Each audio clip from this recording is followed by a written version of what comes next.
Hello everyone, welcome to my long-awaited discussion of The Naturals. Okay, so I've genuinely been planning this video, like running it over in my head the past few days. I haven't had the chance to film it, but I'm so excited to be talking about this because I'm quite frankly obsessed. I, as you may or may not know, am a huge fan of Miss Jennifer Lynn Barnes. I'm a huge fan of the Inheritance Game series. And let me just give a shout out to that. I'm a huge fan. Oh, I don't have anything over there. I'm a huge fan of the Inheritance Games series. I've read every book I could possibly read for these. There's maybe 8 right now. New one coming this month. So very excited. But I decided a few months ago, I saw The Naturals in a Target and I was like, maybe I should try out another one of her series. And Julia had already read The Naturals, and so I had been given great reviews of it, and so I was like, let me get into it. And so I actually started this book quite a few months ago, low-key, January, February. I'm not sure exactly when, but that's when I first picked it up, started reading. Took a huge break because of school and other reasons, which I'll talk about in this video, and picked it up again last week and proceeded to finish.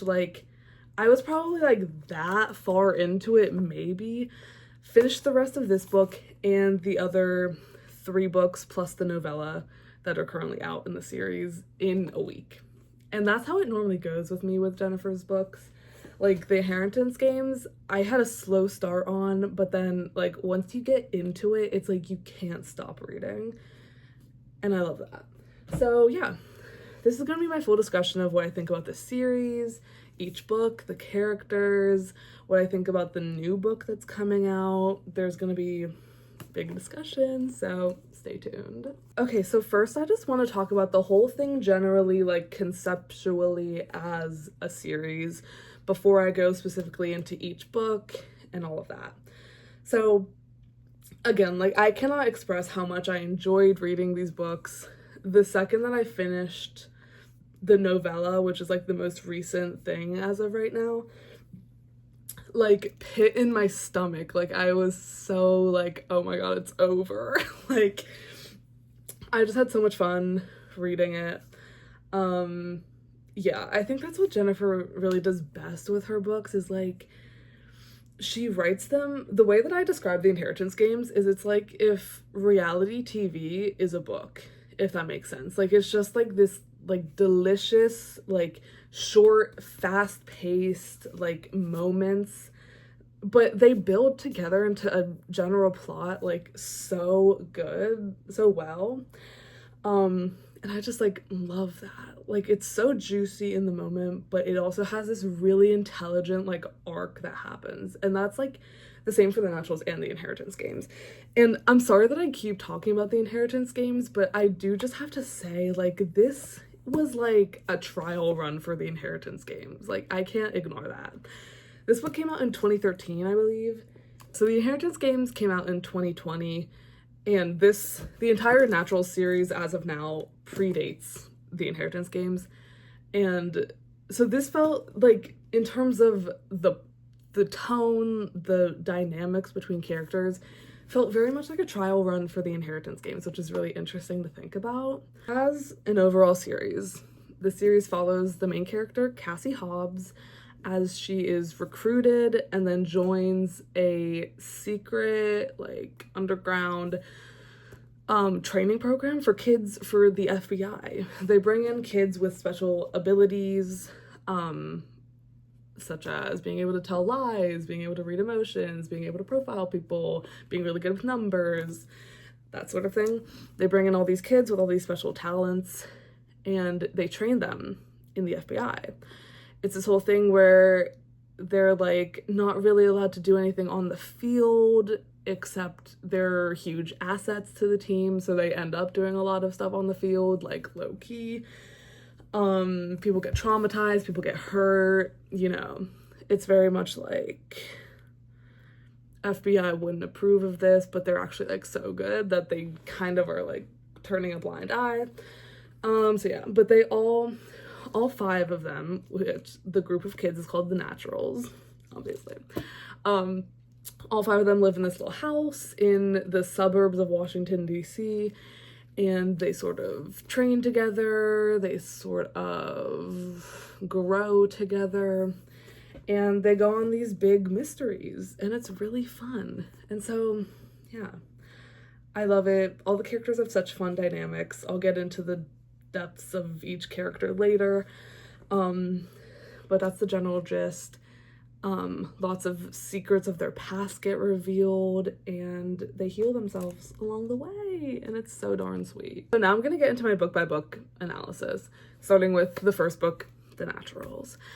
So first, this is the last thing I'm gonna say about the inheritance games, I swear.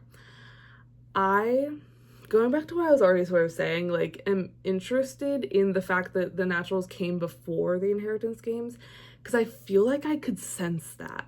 Like, when I picked up this series, I did not know that this was from 2013. Like, I thought this was like a post-inheritance games release, but it way predates it, like 7 years.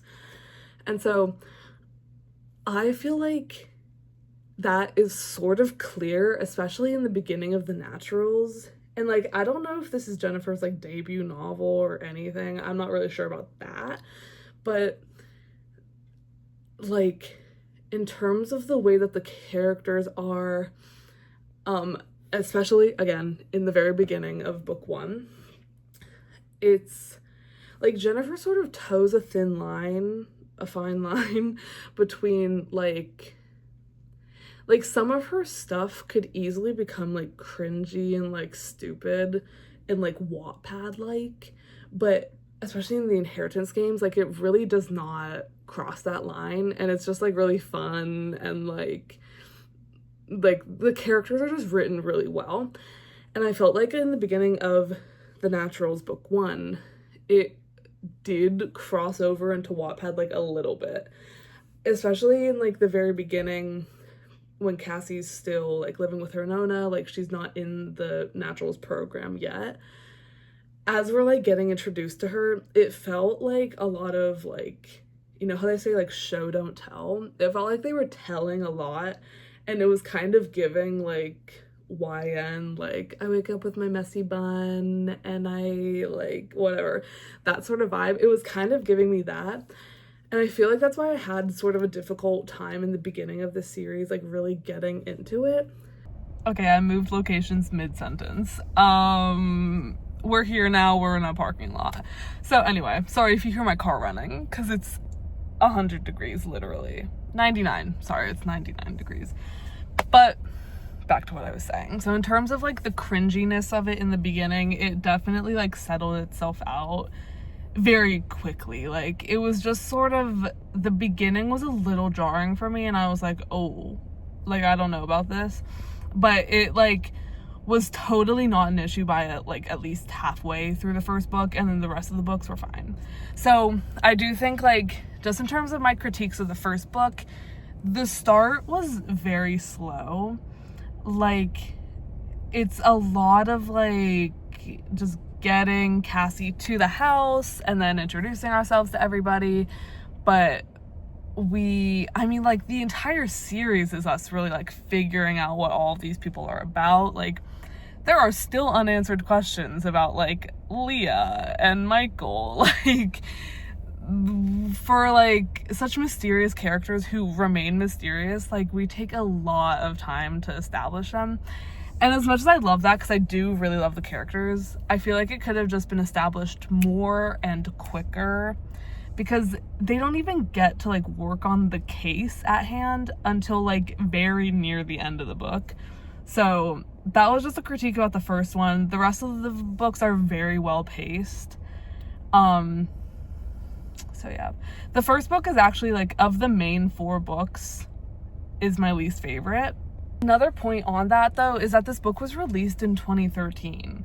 And so that was sort of the vibe at the time. So I can't even blame Jennifer for that. And that's where I'm like, if she had written The Naturals after she wrote The Inheritance Games, I feel like it would have been better. Like, I can see her improvement over the course of all the books that she's written until like today. This book is like 13 years old. Like, she's definitely improved. So that's that. Also, another thing that is a critique, and this is sort of a critique of the whole series that I just felt, was like their powers their skills to me make no sense. Like, I know nothing about the FBI. I'm like, are these real things that people do in the FBI? Like, I guess so. Like, Leah's power makes sense. Being able to tell when people are telling the truth or lying, that makes sense to me because there's like tells and you can tell. Sloane's makes sense because hers is just sort of like regurgitating information, putting numbers together. Like, that makes sense. Someone really smart can do that. Michael's, I guess, makes sense kind of, but sometimes it's just like, as he's reading people's emotions, he's putting together conclusions that I'm just like, it doesn't make sense. And then Cassie and Dean are both profilers, and their thing makes absolutely no sense to me. I have no clue why their thing works, and if that's a real thing that people do, then like, so be it, and I'm impressed. But it just like, that took me out of it sometimes, because I was just like, what do you mean you're just like looking at how he's talking and you figured out that like he's in a cult? Like, I don't know. That might just be me. Since most of this first book is really just like establishing the characters, I do want to deep dive into each character, tell you how I feel, my thoughts, opinions, what I think about each of them, because the characters are my favorite part about any Jennifer Lynn Barnes book. Like, she just writes characters so well, and I'm obsessed. So let's just get into it. Okay, so like, starting with Cassie. Cassie's the main character, obviously. She is a profiler. She has a lot of childhood trauma revolving around her mother being killed / abducted. She doesn't really know what happened to her mom, but she found like the room that her mom was last seen in bloody, and so she's very traumatized from that. But as a character, she's very like caring. That's like her main thing that everyone says about her, is like, she is caring.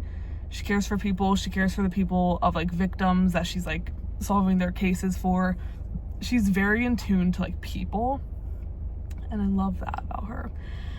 As a main character, like, I guess I don't have that much to say other than that. I think she's very sweet. I think she's totally like so tough and cool.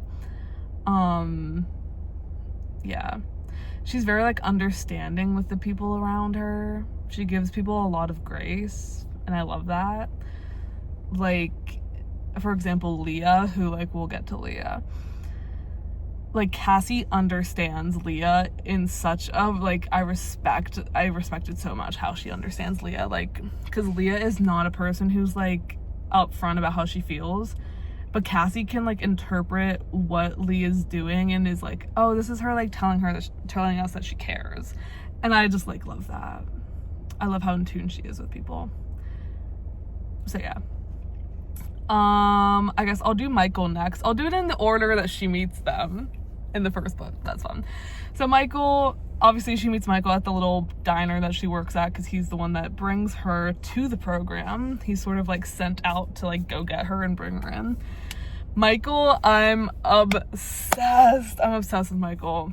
The comparison between Michael and then Jameson from the Inheritance Games is like 1-to-1, as well as Dean and Grayson, but I don't even care.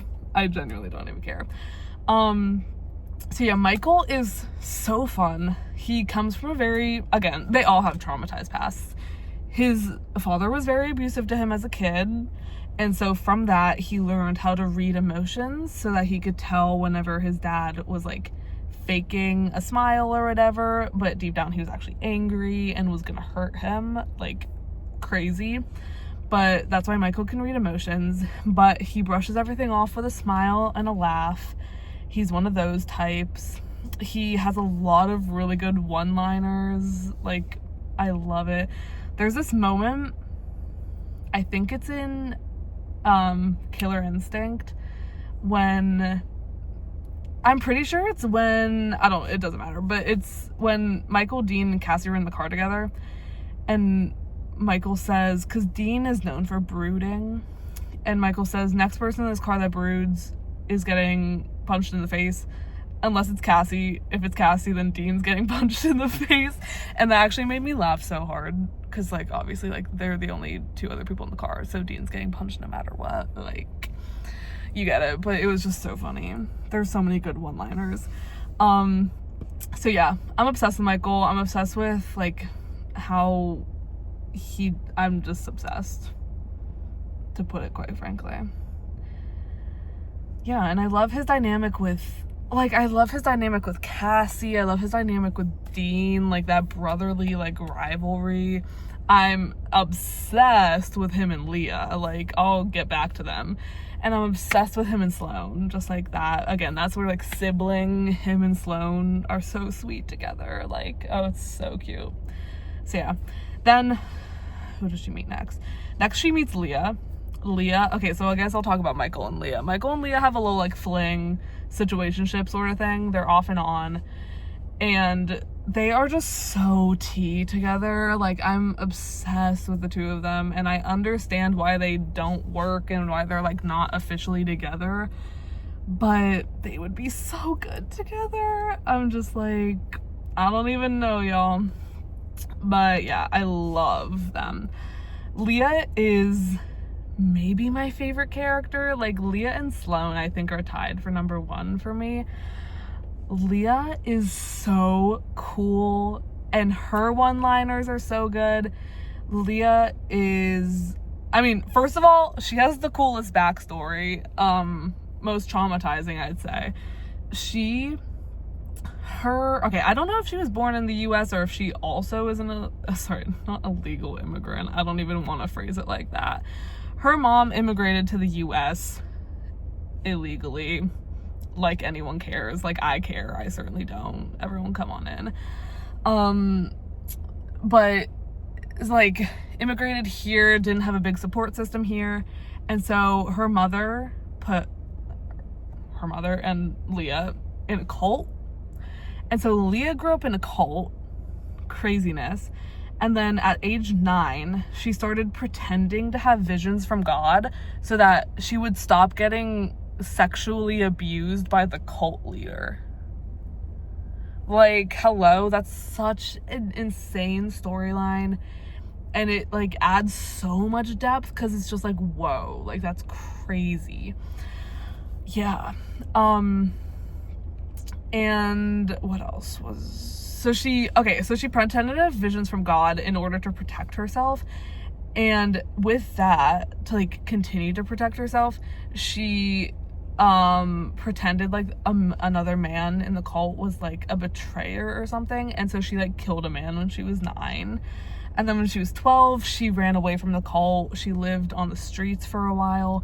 And then she was picked up by the Naturals program because she was a great liar, great at telling lies, seeing when other people were lying, all of that stuff. So yeah. And then now she's just, like, genuinely the coolest girl ever. Like, she's like Charlie XCX vibes. She's got, like, blue streaks in her hair. She wants to party. Like, she is so cool. And I'm sick. And any moment where we get a little inkling of, like, Leah's, like, real emotions is just, like, so good. I'm obsessed with her. Some people don't like Leah because she's a little mean to Cassie, but she's not that mean to Cassie.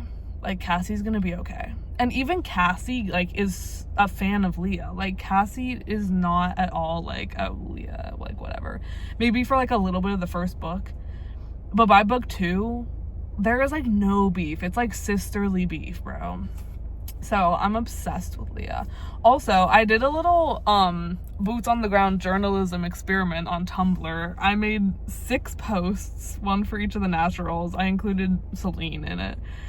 And Leah's got by far the most likes and reposts and everything. So, like, everyone loves Leah. let's just clock it. Next there's Sloane. Sloane is just like this awkward, like, little sprite of a girl. She is so good with numbers. She recreates crime scenes. She's so smart. She just like recites information. She's awesome. We don't really get a ton into her character and her like just like awesome personality until like later in book 2 and book 3. But once we do, like, she is so funny. First of all, she's hilarious, and she's just like so cute, and so I just love her. And there's honestly not much more to be said. I just am obsessed with her. And spoiler alert, later in the books it's revealed that she is queer. And she starts dating Celine. I guess I'll just talk about Celine now. Celine is technically like the 6th natural, but she doesn't come in until book 4. And basically the tea with her is that it's revealed that she's Michael's half-sister, and they've like grown up together. They're like best friends. But she can like, she's really good at like facial recognition. Like she can look at a skeleton, like skull, and paint what the person looked like. Again, that power makes no sense. I don't know what that is. That's not a real thing that people can do. But nonetheless, she can do it. And so Celine is really cool. She's just like badass. Like I love her. Again, did I already say this? Her and Sloane get together. So we love lesbians. Yeah, it's honestly so fire. But yeah, then the last person that we meet is Dean. Dean is just like a brooding, like angsty kind of guy. He grew up with his serial killer father. Thank you. So like he deserves his brooding moment, but I don't know. His father's a serial killer. His father forced him to participate in some of the killings. And when his father was arrested when he was 12, and that's when he was brought into the Naturals program. So him and Leah were the first 2 Naturals. And so they have like a really close like sibling bond. Like they're like this. They're like the number ones. So yeah, that's everyone. I love them all. Like all the characters are so great. If I had to choose a least favorite, it would be Dean, but like no tea, no shade. It's okay, Dean. Like it's really okay. So yeah, that's that. Going quickly back to the book 1 of it all. I thought like the plot twist at the end was really good. I didn't see it. I actually did see it coming. I predicted it, but like it was still really good. Like I loved the whole drama of like Dean's holding the gun at me. Like, whoa, is it Dean? But then it's like Locke, and then like Michael gets shot. Like all that stuff. Love it. And yeah. So the first book I think is my least favorite, but I gave it a 3.75 out of 5. And it was a good time. It was a great start to the series. Moving on to book 2, Killer Instinct. This book is so fierce. I gave it a 4.5 out of 5.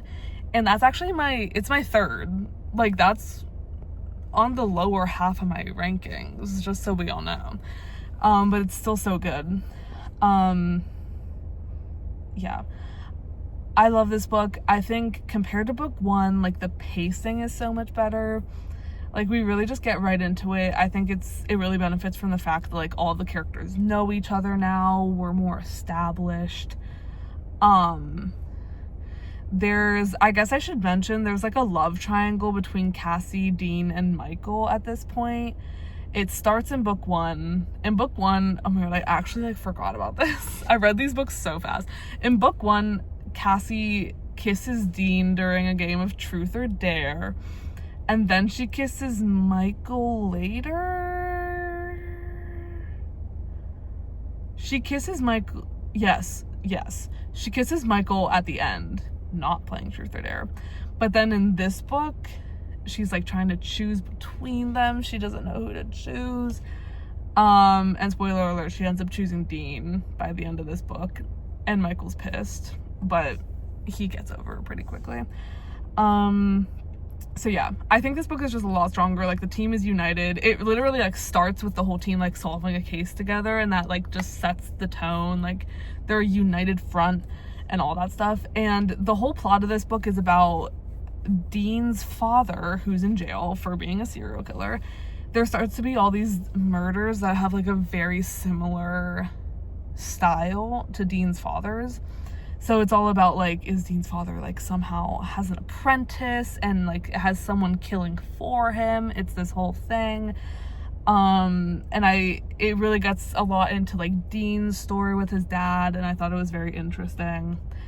So yeah, from that side of things, like, it was a very interesting plot. Like, it really keeps you guessing. It's very like rich and just great. Some of my favorite moments from the hunt are like trying to find out who the killer is. At one point they go to a frat party, which I thought was so funny. It's Leah, Cassie, and Michael who go, and Leah and Michael are like in their element, especially Leah.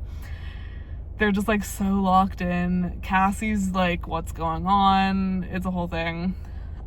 They do it without Dean knowing, so like Dean gets mad then. Also, this is like one of my favorite moments at the end of the frat party situation. When Dean does find out, Sloane also finds out, and there's this really, really sweet moment where Sloane is like, why didn't you guys ask me if I wanted to go? She's so cute. And she also says this heartbreaking line about how like, she was like, maybe like before talking to Cassie, she was like, before you came to the program, like Leah might have asked me to go, but she didn't because you're here. It's like, so my heart hurts for her. She's so cute. But yeah, so yeah, Sloane is a little left out in this book, but it gets better by the end of the series. They bring my girl in. Yeah, and then another part that I really loved is when Cassie, Dean, and Michael go to Dean's hometown, do some boots on the ground journalism. They go back to Dean's childhood home. Like, it's a lot of emotional stuff. So yeah, I really enjoyed that. And then the ending of this book is fierce. I think in terms of like plot twist, I think it's the weakest plot twist in terms of just like who the killer is. Because it's sort of just like a reveal of like, oh, the killer is like some guy that we saw for like 1 minute earlier in the book. And it's like, okay. Like, book one was this person that we'd been with the entire time, and it revealed that they were like the killer. Lacey Locke, shout out. Which, like, that's such a good plot line, by the way. But the reveal of the killer in this book was a little weak, but the whole, like, he like kidnaps Cassie and Agent Sterling, who I'll get back to her, kidnaps them, takes them to the woods, and then they're forced to like break out of there. And the whole thing with like, okay, at some point in the middle of the book, Cassie gets an ankle monitor because she keeps sneaking out to solve the case, which they're not supposed to do. And so Agent Sterling puts an ankle monitor on her and is like, it'll go off anytime you leave the premises. And so Cassie intentionally gets kidnapped with Agent Sterling at the end so that like her ankle monitor will go off and it'll alert the people and they'll know where they are and they'll be able to catch the killer and get out and all this stuff. And it's this heartbreaking moment where like they're like literally tied up and Cassie's like, don't worry, my ankle monitor. And Agent Sterling is like, Cassie, I never turned it on. It was just like for show, like it was to prove a point. It's like such a heartbreaking moment, but they end up figuring it out, obviously. And yeah, I love like when Cassie's running through the woods and she's trying to escape and she's thinking about like her tracks and stuff and she's throwing rocks at the killer. Like, it's so good. So yeah, I loved the ending of this book overall, even though the plot twist wasn't that great. Yeah, and just to circle back, talk about Agent Sterling. She is the replacement for Lacey Locke, who ends up being the killer at in the first book. So Sterling comes in, is a bit of like a tough person, like is sort of shutting them down, but by the end, like, she's such a great character. I loved her addition to the series. The foil between her and Cassie, like, they're very similar characters, and I love that. So yeah, overall, loved Killer Instinct. Now we talk about All In. Third book, 5 out of 5 stars. This is my favorite in the series. I loved this book. I truly just loved it. I think the reason it's my favorite, I think it's paced the best out of all the books. I think the plot is the most interesting. I think the change of location is very interesting. And I think it just like is a very clean, cohesive story. Whereas like, I'll get to this, but book 4 has like a very confusing plot. Even though it's really good, it's like very much like what's going on. And this book is a little less confusing, and I think it benefits from that. So yeah. Also, this book is Sloane's book. I'm obsessed with Sloane. So basically they go to Vegas and there's a serial killer on the loose in Vegas. And Sloane is like solving the mystery, and then everyone's trying to figure out, and it turns out the Fibonacci sequence, I don't know if that's how you're supposed to say it, it's this whole thing with like that spiral that's like the mathematical like spiral thing. She cracks the code. Like, I loved everything with that, and like the dates matching up, like, and them figuring out that it's been like 100 years of stuff that's been a part of this. Like, I'm sick. It's so good. Yeah, I'm looking at my notes and I just wrote Vegas is fun. Yeah, like I love that they're in Vegas, like as they should be in Vegas. Yeah, and then I said like genuinely great plot twist at the end. It's so good. Like it ends up being like kind of similar to the second book, how it's like this guy that you saw for like a minute earlier, but I actually just thought it was a lot better here.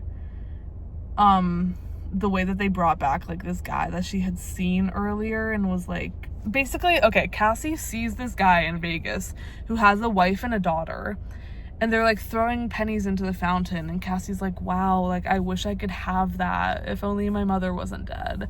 And she just like, it's this really beautiful moment of her just like watching this family, and then it turns out in the end that guy is the killer. Like, what? It's like crazy. But yeah,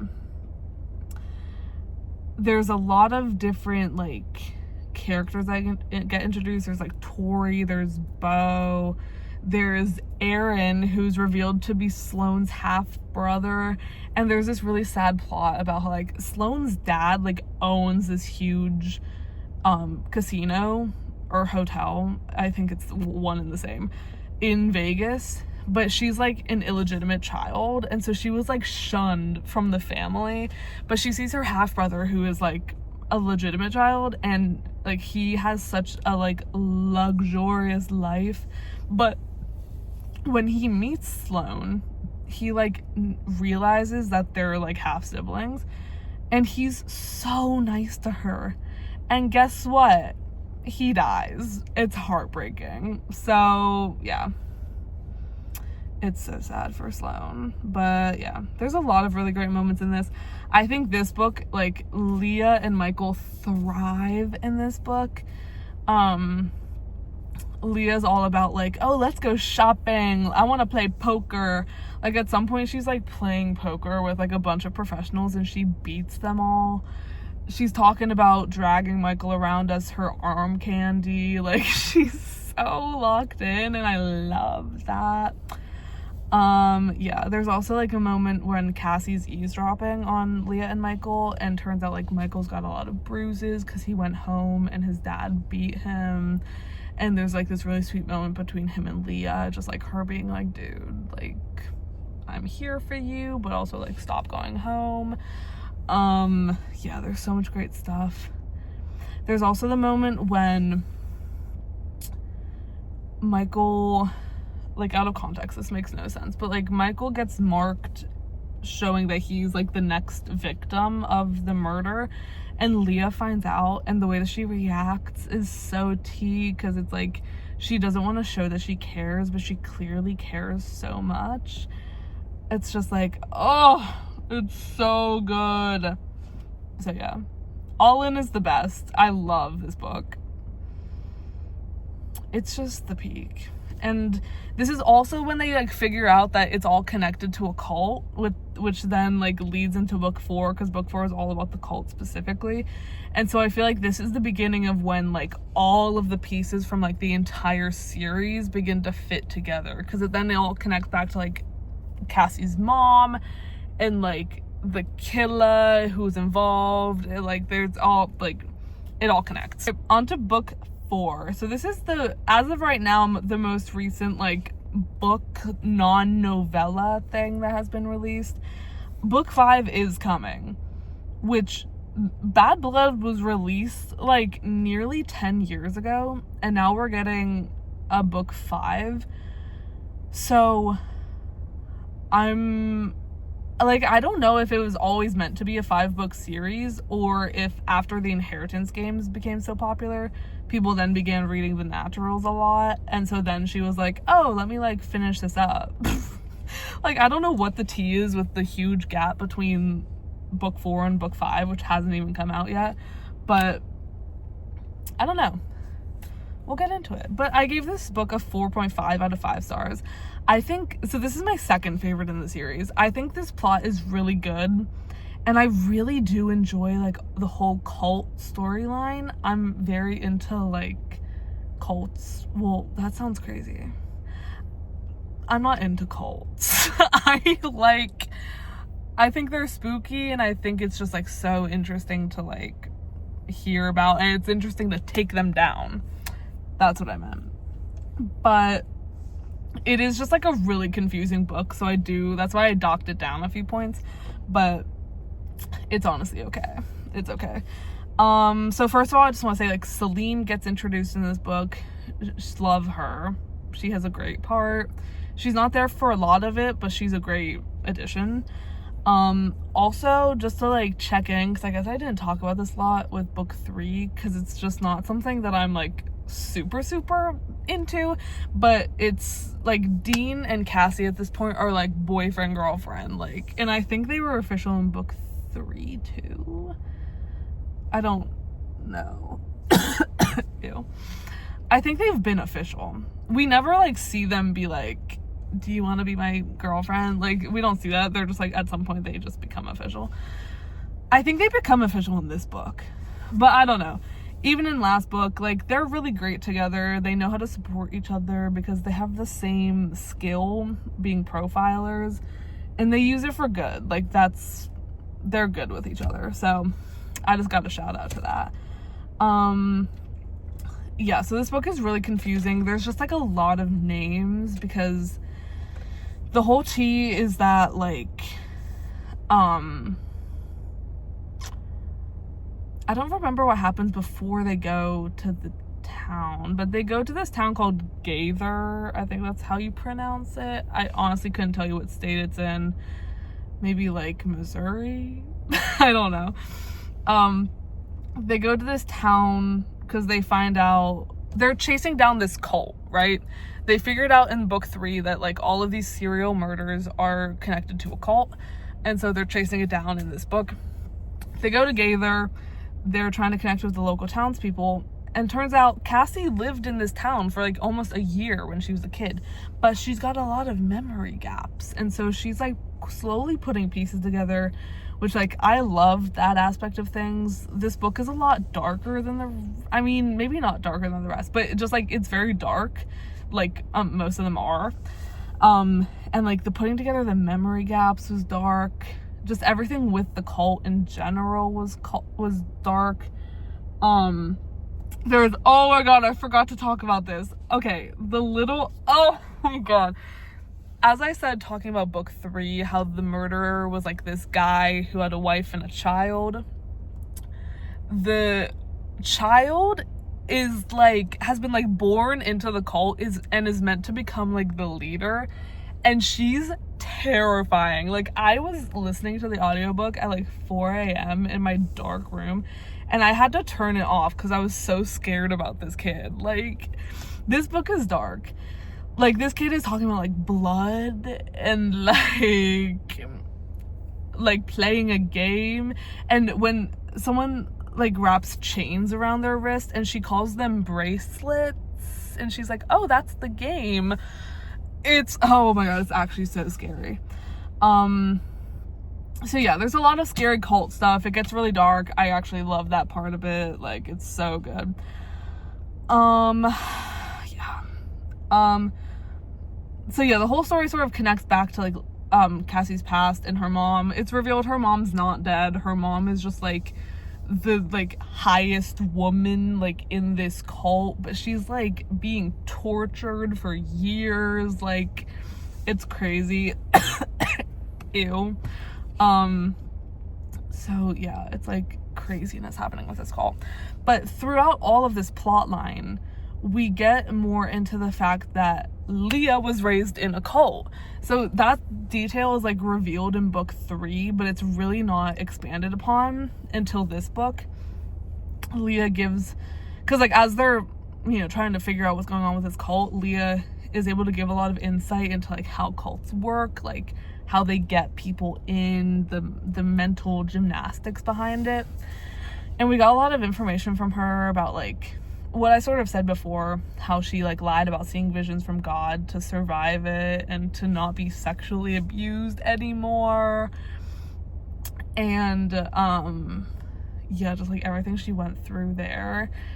And I loved hearing from that. Like, I would have loved to even hear more. Like, I just want to hear all of Leah's like past story. It's so good. So yeah. Also in this book, shout out, Leah and Michael are on again. This is revealed right at the beginning. Every moment when they're together is just like so good. It's just like chef's kiss. So good. Yeah. What else? I just wrote down sweet ending. Like, yes, so true. It's kind of a sad ending. Basically, the whole thing happens. Okay, the reason why this book is so confusing is because with the whole cult, they reveal like generations of people involved in this cult. I'm trying to remember what their names are. Like, there's a Malcolm, there's like a Mason, there's a Kyle's a last name. There's a Holland. Like, they just introduce all of these men's names, and I'm like, who the hell is anyone? Like, it made no sense. And then also another thing is that like Cassie's mom, when we start to like hear from her, she has like a split personality thing going on. And so it's like, wait, like, you're who? Like, what's going on? Like, it's really confusing. But I don't think the writing is bad. I think it's just like the plot is like, you need to pay attention. So I should have like taken notes of like the names and stuff. There was just like too many names were introduced. But I love the reveal of like, Cassie thinks that there's people in the town that she can trust to like give her more info on the cult. Turns out in the end, all of them are in the cult. Like, they poison her. She gets taken into this arena where she has to fight her mother. And then she like is able to like get through to her mom. And her mom gives Cassie the knife and then like forces Cassie to kill her. Because that's like the only way out. It's revealed that like the director of the FBI is a part of the cult. Like, there's so much going on, but Cassie makes it out alive because of course she does, obviously. Yeah. And so by the end, Cassie sort of decides that she needs to, because she's from Colorado, so she decides that she needs to stay in Colorado, spend some time with her grandma and family, and not go back to DC to train with the gang. And then one of the FBI agents, I don't know if it's Briggs or Sterling, someone tells Cassie, they're like, well, Michael's dad, who's like rich, Michael's dad bought us a house in Colorado, like, we could move our home base closer to you, and it's all solved and it's perfect.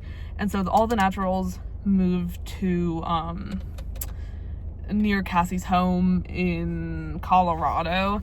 It's decided that like they're gonna go to college, they're gonna train with the FBI. Now that they're like 18 or soon to be 18, they can like be more official, they can get paid, like all this stuff. And the vision that the book ends with is Cassie being like, and we can like recruit new naturals and we can train them and give them a home, and like all this sweet stuff about like starting the next generation of traumatizing children or whatever. And so that's sort of how it ends. And so as a series, like it could end there. So that's why I don't know if book 5 was always intended to be a thing. I feel like it wasn't, because I feel like book 4 kind of has like an ending. But I'm still excited to see what book 5 is going to be. But the thing is, it's not even done yet. There's more. Connected to the ending of book 4 is a novella called 12. It's very short. Jennifer Lynn Barnes loves a novella. She loves a novella, and I love her novellas. She has a book called Games Untold. Yeah, it's called Games Untold. It's a book of novellas with the Inheritance Games series, and they're fabulous. But this book, okay, 12, I gave it a 3.5 out of 5. I think for a novella, it was pretty good. I just think, like, compared to the rest of the books, like the full series books, the plot was pretty short just because it's a very short book. It's like a third of the length of what a normal book would be. And so because there is like a little case that they solve in it. But it's just like very condensed. And so that part I wasn't as into, but here's the thing. This book shows the characters 5 years after the end of book 4.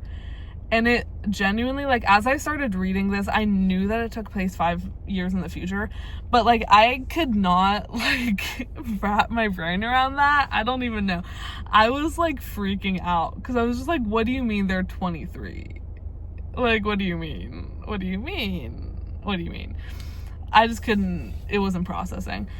But like, it's revealed that like Sloane, Michael, and Dean are in the FBI training academy, and then Leah, Cassie, and Celine have like other positions. They're like, I forget what the word is. They're like consultants or something. They're like, from what the idea that I get from it is that Dean, Michael, and Sloane are training to be like FBI agents, like what Briggs and Sterling are. But then Cassie, Leah, and Celine are training to like run the Naturals program. I think something like that. I don't really know. But they're like split across the country because the 3 that are training to be agents are in DC in their training program, and the rest are in Colorado, I think. But then they go to Maine because they have to solve a case, and it connects back to something that happened in book 2. So like I like the connection there. But yeah, just seeing like where the characters are now was really like the good part about the novella for me. Like, it genuinely was making me emotional. Like, it was too much. I was crying, like, it was crazy. First of all, I just have to say, like, Leah and Michael were like on again at that point. To some extent, that kind of crushes my soul because I want them to be like officially dating, but that's just not their style. It's good to know that they're like they're like kind of together. We'll never really know, but yeah. Okay, Cassie and Dean are together. This is the book where it's really revealed that Sloane and Celine are actually together, and they're so cute. What else happens? Let me read my notes, I guess. Oh, the flashbacks. Oh my gosh, the flashbacks. That's like the big part. Okay, the reason why it's called 12 is because in between, or I guess like for each of the 6 naturals, there's like a little too short. They're too short. The flashbacks should have been longer, but a little, I'd hate to even call it a chapter, like dare I say a long paragraph, where it flashes back to each of the characters when they were 12 years old, and it's so sweet. Like that was such a great detail, and like that's obviously why it's called 12. Like I didn't know that was why it's called 12, but I loved it. So we get to see like Cassie flashing back to when she was 12, is like, it gives a little bit of info on like when her mom died and like what happened right after, like when she found out that like she was dead, and like they were like, the police were looking for her, like all that stuff. Dean, it shows Dean right after his father gets arrested and he's brought into the naturals program. Leah, it shows her, Leah's is the best one, like by far. Like Leah's was so good. It's like, it sort of depicts her, it's a conversation between her and her mom right before she leaves the cult, where her mom is like so brainwashed and like not there, but Leah tells her mom that she's like been lying about having visions from God and everything, and that she's been doing it so that he stops hurting her, like stops sexually abusing her. And she just like wants her mom to have some kind of reaction that's along the lines of like, oh my gosh, I have to get you out of here. But her mom doesn't do anything. Like her mom is just like, just pretend it's not you. That's what she always says, pretend it's not you, pretend it's happening to someone else. And so it's just this moment of Leah being like, yeah, like I can't stay here, my mom is a lost cause, like I have to leave. And it just like shows her moments like right before she leaves. It's so good. And then Michael's, I forget what Michael's was. Michael's was something revolving around the fact that his dad abuses him. Celine's was tea. Celine's was, she was at dinner with Michael and then like her parents and his parents. And it's this whole thing of like her parents or like Michael's dad or someone being like, oh, she's gonna be a heartbreaker, like the boys are gonna love her, like being weird and gross. And her like revealing that she's a lesbian, like so tea, love that. Who am I missing? I'm missing Sloane, I think. Yeah, the only one. So Sloane's was a flashback to, it was a flashback to her with her mom. Someone, I don't remember who it was, like someone comes to their, like, I get the sense they were living in like a motel in Vegas or something. And someone like connected to her dad comes and is like, you like, no one can know that she's his daughter, or like this really like sad like disowning of her sort of situation. But it also shows her mom, who we don't get to see a ton because her mom kills herself or dies in some other way, I don't know. But yeah, the flashbacks were great. I thought that was such a great like detail and everything. I loved it. But yeah, as a whole, 12 is a little perplexing to me because, again, with book 5 coming, book 5 takes place like a few months after book 4, but the fact that we already know where they end up 5 years later because of this novella is deeply confusing to me. But I want to hold my criticism because I don't know like what book 5 is going to look like, you know, but it's like there's no threat of like anything happening to these characters because we know that they're all like safe and happy by the time we reach book whatever, the novella. And it's like nothing, I feel like nothing substantial is able to really like change in book 5 because it all just seems to be fine by the time they get to the novella. So I don't know what the vision with that was. I feel like she planned the novella before she planned doing a book 5. So to me, it feels a little messy, but I'm sure she can find a way around it because she's Jennifer Lynn Barnes. In conclusion, I love this series. It was so great, so delicious, so juicy. I loved the mystery. I loved all of the characters, like genuinely obsessed with every single character. And yeah, there's just so much, like so much to think about there. I would say there was a lot left unsaid, I think. Like, I think there's so much with Leah's story and with Dean's story, especially, like, from like the age 12 to 17, we don't really know a lot of what happened in there for them, like when they were the only ones in the naturals program. And like, yeah. So I do think there's like a lot to still pull on and reveal in the 5th book. So I'm excited to like get even more details about all of their pasts, just because there's like, we get glimpses every once in a while, but I just want like a full picture of what all these people like went through and lived through. So yeah, needless to say, I'm gonna be sat for Dangerous Impulses. I think it's releasing in November of this year. I'm very excited. So yeah, if you watched until this part of the video, like, shout out to you, because you're stronger than I. And this has been long as hell. So that's all I'm gonna say. Bye.